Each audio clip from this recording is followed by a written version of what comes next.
I want you to start by visualizing something massive. We're looking down, say, from a satellite at just the open ocean. It's almost all empty, just this deep blue. But then you spot a speck. Just a tiny dot. Exactly. You zoom in, and it's a supertanker. Let's say it's the Thousand Sunny, or maybe the Jinji. And we really need to be clear here. We aren't talking about your average boat.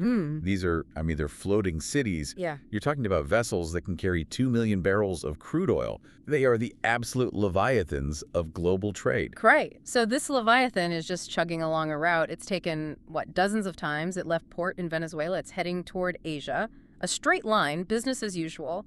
And then, suddenly, it stops. It pulls a U-turn. A huge, slow, agonizing turn in the middle of the ocean and just heads back where it came from. Which, in the logistics world, that's like seeing a freight train just derail itself on purpose. Yeah. You just don't turn a supertanker around unless something catastrophic has happened. The cost alone. Oh, the fuel costs alone make a maneuver like that a complete financial nightmare. But the catastrophe here, it wasn't a storm. It wasn't an engine failure. It was a signature on a piece of paper thousands of miles away. Yeah. Today, we are unpacking a really high-stakes geopolitical triangle. It involves the United States, Venezuela, and China. And we've got a stack of reports here that paint a pretty wild picture. It is wild. And frankly, it's not just about oil. This is about debt. It's about sovereignty. And ultimately, it's about who actually holds the checkbook for an entire nation. So the mission for this deep dive is to figure out why those ships turned around and what it all means when one superpower can effectively seize the bank account of another. We're looking at reports that are calling this whole situation unprecedented. Unprecedented is the word that just keeps coming up in all the financial analysis. Because what we're seeing here is a complete rewiring of how sovereign debt gets paid. Or, well, in this case, how it gets blocked. Okay, so let's start with the event that triggered all this. The headline is that the U.S. has effectively taken over Venezuela's oil exports. Now, I have to stop you there because when I hear takeover, I'm picturing, Navy SEALs fast roping onto a deck. Right. But that's not what's happening here, is it? No, and that's what makes this so fascinating. It's much more subtle and honestly, much more effective than soldiers. This is all about the financial plumbing. The plumbing? Yeah. The sources detail this new mechanism where the revenues from Venezuelan oil sales, they're no longer going to Caracas. They aren't going to the state oil company, PDVSA. So where does the money go? I mean, if I'm a buyer, let's say I'm a refinery in India or China, and I buy a barrel of Venezuelan crude, who do I write the check to? You write it to a specific account based in Qatar. Qatar? Why Qatar? That seems sort of random. Well, it's not random. Qatar is a pretty neutral financial hub, and it's a place where these transactions can be monitored. But here's the critical part, the part that really matters. Okay. That account is effectively under Washington's control. Wait, hold on. How does the U.S. control a bank account in Qatar? I mean, that's a sovereign country. It all comes down to the leverage of the U.S. financial system. The U.S. Treasury has just immense power over the global banking rails. So if they designate that this specific account is the only authorized place for these funds to go to avoid sanctions, the banks and the buyers have no choice. They have to comply. If they don't, they get cut off from the entire U.S. dollar system. So if Venezuela can pump the oil, they could load the ship, but when that transaction settles, the cash goes into a lockbox, and the U.S. holds the key. That is incredibly aggressive. It's like me working my job, but my neighbor decides he's going to collect my paycheck and keep it in his safe until he thinks I'm behaving. That's a surprisingly accurate analogy, actually, and it gives the U.S. president massive negotiating power. Washington can suddenly decide which creditors get paid and when. They've inserted themselves directly into the transaction. Which brings us right back to the Thousand Sunny and the Singi. The sources mention these ships by name. They've been doing this run for 5 years. 5 years, yeah. Documents from PDVSA show these vessels have been a constant lifeline between Venezuela and China. It's a regular, predictable route. Until it wasn't. Exactly. They turned back to Asia recently because the entire mechanism of the sale just broke down. If the money from the sale has to go to this U.S.-controlled account, Venezuela has no incentive, or maybe even no ability, to complete the delivery to China the way they used to. Because, and we're about to get into this, China isn't exactly paying cash in the way you and I think about it, right? This isn't a swipe the credit card kind of deal. Precisely. If the whole mechanism requires cash to hit an account in Qatar, but the actual deal was supposed to be about paying down a debt, well, the math just stops working. The plumbing gets clogged. Okay, so let's dig into that debt. Because you don't turn a supertanker around over pocket change. The reports outline some some staggering numbers for Venezuela's external debt. It's almost hard to wrap your head around. The total estimated external debt for Venezuela is somewhere in the neighborhood of $150 billion. 150 billion. That's a number that feels imaginary. Oh, it's very real. Now, the slice of that pie owed specifically to China is what's really driving this current crisis. And the estimates, they vary a bit because, well, opaque state financing is opaque. Right. Societe Generale puts it at roughly 10 billion. JP Morgan estimates it's higher, maybe between 13 and $15 billion. Okay, so let's just say 15 billion. I mean, in the grand scheme of the U.S. national deficit, that sounds small. But for a country like Venezuela, that's absolutely huge. But you touched on something earlier. This isn't a normal I owe you cash situation. No, not at all. Most of this debt was contracted through the China Development Bank, and it was done with oil-backed loan agreements. I want to make sure we're clear on that term. Oil-backed. Does that just mean the oil is collateral? You know, like if I don't pay my mortgage, the bank takes my house. It's even more direct than that. It's essentially a forward sale. Venezuela got cash up front years ago. Yeah. Billions of dollars. And they agreed to pay it back in barrels. So every shipment that lands in China isn't a new sale. It's a jet payment. The oil is the currency. So it's basically a barter system on a massive macroeconomic scale. Precisely. And that explains the dependency. Last year, China was the #1 destination for Venezuelan oil. They were receiving approximately 642,000 barrels per day. 642,000 barrels a day. What percentage of their total exports is that? It's about 75%. Wow. Okay, just pause there. 75%. If 75% of my business is with one single customer and suddenly a third party steps in and says, you can't deal with them anymore, I'm out of business. You're finished. That's the whole ball game. The U.S. hasn't just blocked some side hustle. They've blocked 3/4 of the nation's primary export destination. But I'm looking at the source here, and there's a quote from an unnamed U.S. official. They say China is technically allowed to buy the oil, so they aren't banning the sale completely. Well, that word allowed is doing a lot of heavy lifting in that sentence. Yes, technically China can buy the oil. All right, there's always a catch. What's the catch? The catch is the price tag. The U.S. official stated that China can buy it, but, and this is the key, they cannot buy it at the unfair and undervalued prices at which Caracas was previously selling it. Unfair and undervalued. Translation. China was getting a massive discount. A very significant one. And this is common in distressed debt situations. If I lend you money when you're a risky borrower, and Venezuela is a very risky borrower, I expect a premium. In this case, China was likely taking that oil at a value well below the market rate to compensate for the risk they took. They were getting cheap oil as their interest payment. So the U.S. is stepping in and acting as what? The pricing police? They're saying, no, if you want this oil, you have to pay full market price, and you pay it into our account in Qatar. Which completely defeats the purpose for China. Remember, they don't want to pay cash into a U.S.-controlled account. Right. They want to deduct the value of the oil from the IOU they're holding.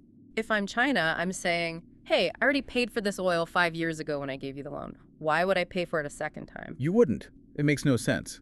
If China pays cash to the Qatar account, Venezuela's debt to them doesn't go down by a single dollar. It just means the U.S. sits on a big pile of cash while China is still holding an empty bag. This feels incredibly messy. I mean, is there any precedent for this? For a third country stepping in between a debtor and a creditor like this and just dictating the terms of repayment? Well, Christopher Hodge, he's the chief economist at Natixis, and interestingly, a former U.S. Treasury official, he called this out specifically. I have his quote here. He said, even under the best of circumstances, this was going to be very complicated. That is an economist's way of saying it's a complete disaster. Hodge points out that the U.S. is now, and I'm quoting him here, effectively controlling all the finances going in and out of the country. He specifically used that word, unprecedented. And when a former Treasury guy says unprecedented, that usually means we are making this up as we go along. It implies there's no playbook. It creates a logistical nightmare. Just think about the hierarchy of who gets paid. Venezuela owes money to China. They owe money to Russia. They owe money to private bondholders on Wall Street. They owe money to companies whose assets they seized. Who gets paid first from that account in Qatar? Normally, that's something a bankruptcy court would decide. You go to court, a judge looks at all the claims and says, okay, you get 10 cents on the dollar, you get nothing. Right. But there is no bankruptcy court for sovereign nations. Yeah. So effectively, the United States is appointing itself the bankruptcy judge. That is a wild concept. The U.S. is deciding who eats and who starves in the Venezuelan debt crisis. And that raises some really serious legal and ethical questions. Wait. We have some insights in the report from Lee Buchheit. He's a legend in this field, basically the global expert on sovereign debt. He's the guy you call when a country goes bust. And what does he think about this whole U.S. as judge arrangement? He argues that this move effectively subordinates the claims of legacy bondholders. Okay, break that down for me. Subordinates the claims. It means it pushes them to the back of the line. It's just a fancy way of saying, you wait. So if the U.S. decides to use that oil money for something else, say humanitarian aid for Venezuelans, or paying off a strategic ally, or just holding it, the people who actually lent money to Venezuela years ago, the bondholders, they just get pushed down the list. They get stiffed. Potentially. Yeah. And Buchheit raises the big question. Does the Trump administration actually have the legal right to determine who gets paid first? Yeah, I mean, it's not their money, it's Venezuela's money. Just because you have the technical ability to lock the account, does that make it legal? It is a legal quagmire. You're asserting extraterritorial control over a sovereign nation's primary revenue stream. It challenges the very definition of financial sovereignty. It's one thing to sanction a country and say no one can trade with them. It's a totally different thing to say you can trade with them, but we keep the money and we decide who gets it. So naturally, China isn't just sitting back and watching this happen. They got $15 billion on the line. Oh no, they are definitely reacting. The source mentions a press conference from China's foreign ministry back on January 7. They condemned the redirection of exports and stated pretty clearly that their goal is protecting the legitimate rights and interests of China. Which is just diplomatic speak for, give us our money. Essentially, they view those original oil for loans deals as legitimate binding agreements. So this U.S. interference is seen as a violation of their rights. They're arguing that these contracts predate the current U.S. policy and shouldn't be subject to it. And on the flip side, what's the U.S. defense? Why are they justifying this massive intervention? It can't just be to annoy China. Well, we have a quote here from a White House spokeswoman, Taylor Rogers. She said that this deal will benefit the American and Venezuelan people. Benefit the Venezuelan people. Okay, so I assume the argument is if the Maduro government gets the cash, it just disappears into corruption or oppression. But if the U.S. holds it, maybe it can buy food or medicine. That's generally the stated intent of sanctions and these kinds of control mechanisms to prevent the current regime from misusing the funds and to preserve those assets for a future, transition to democracy. The idea is to starve the regime of cash while preserving the nation's wealth. But in the meantime, it creates this massive deadlock. The total deadlock. Yeah. And that has consequences that go way beyond just Venezuela.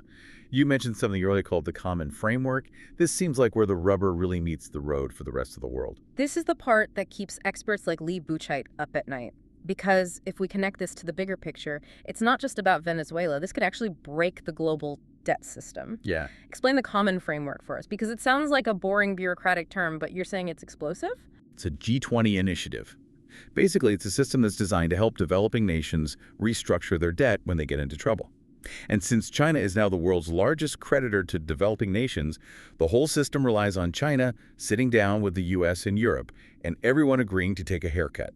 A haircut, meaning everyone just agrees to accept less money than they're owed so the poor country doesn't completely collapse. Like, okay, you owe us $100, just pay us $60 and we'll call it good. Correct. It relies on cooperation. It relies on trust. Now imagine you're Beijing. You're looking at what's happening in Venezuela. The U.S. has seized the entire revenue stream. They're pressuring you to accept huge losses or maybe get nothing at all because they turned off the tap. You'd feel pretty burned. You'd feel like the whole game is rigged against you. Exactly. Buchheit warns that China possesses obvious leverage. If they feel they're being treated unfairly here in Venezuela, if the U.S. is forcing them to take a loss while controlling the purse strings, Beijing might just refuse to cooperate in future debt restructurings for other nations. Oh, wow. Okay, so let's play that out. Say a country in Africa, Zambia, or Ethiopia, or somewhere in Southeast Asia defaults on its debt next month.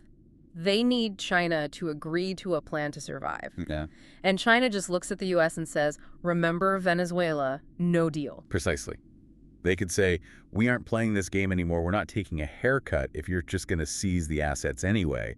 And that creates a global standoff. Which leaves all those other developing nations just stuck in limbo. It creates a bottleneck. It slows down economic recovery, not just for Venezuela, but potentially for the entire Global South. If the two biggest economies in the world, the U.S. and China, can't agree on the rules of who gets paid, the whole system of sovereign debt relief just grinds to a halt. That's heavy. It's like a divorce where the parents are fighting over the bank account, and the kids, in this case, the developing economies, are the ones who can't get lunch money.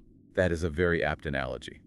The parents are fighting over principle and power, and the kids are stuck with debts they can't pay and economies that can't grow. And in the meantime, Venezuela's own path out of default is completely blocked. So while the giants fight, the patient on the table of Venezuela is not getting any better. No. The economy can't recover if it can't export its oil, and it can't restructure its debt if its major creditors are at war with each other. It is basically paralysis. It's amazing how we started with a ship turning around in the ocean, just a physical object moving through water. But that single U-turn represents billions of dollars, international law, and the fate of millions of people. It really does. It highlights how interconnected all of this is. The Thousand Sunny turning around isn't just a shipping log entry. It's a symptom of a much larger struggle over how the world works. It is the physical manifestation of a financial war. So let's just quickly recap what we've learned today. We've got the U.S. seizing control of Venezuela's oil revenue through a leveraged account in Qatar, which then forced those supertankers to turn back, cutting off China's main way of getting paid back for about $15 billion in loans. The whole oil for debt swap just doesn't work if the U.S. demands cash. And this has created an unprecedented situation where the U.S. is basically acting as a bankruptcy judge, deciding who gets paid, which leaves China furious and a lot of bondholders potentially out in the cold. And the really big risk is that this blows up the common framework, making it much harder for any poor nation to restructure its debt in the future, because China might just refuse to cooperate if they feel the U.S. is changing the rules of the game. It's a mess, a high-stakes, multi-billion-dollar mess. And at the center of it all, the Venezuelan economy remains completely frozen. You know, we always try to leave you with something to chew on, something that goes a bit beyond just the facts we've covered here. What really stands out to me is it's the nature of sovereignty itself in the 21st century. We used to think of sovereignty as, borders, armies, flags, but we're seeing a shift. If a third party can unilaterally seize control of your primary revenue stream, your entire national paycheck, and then dictate terms to global superpowers about how that money is used. Then are you really sovereign? Exactly. Is the era of sovereign debt over if a third party can control the bank account? If you can't pay your bills because someone else changed the password to your online banking, the very concept of national debt begins to change. That is a terrifying and fascinating thought. If the checkbook isn't in your pocket, do you really own the house? That is the question. Thanks for listening to this deep dive. We'll be watching those tankers closely. Until next time.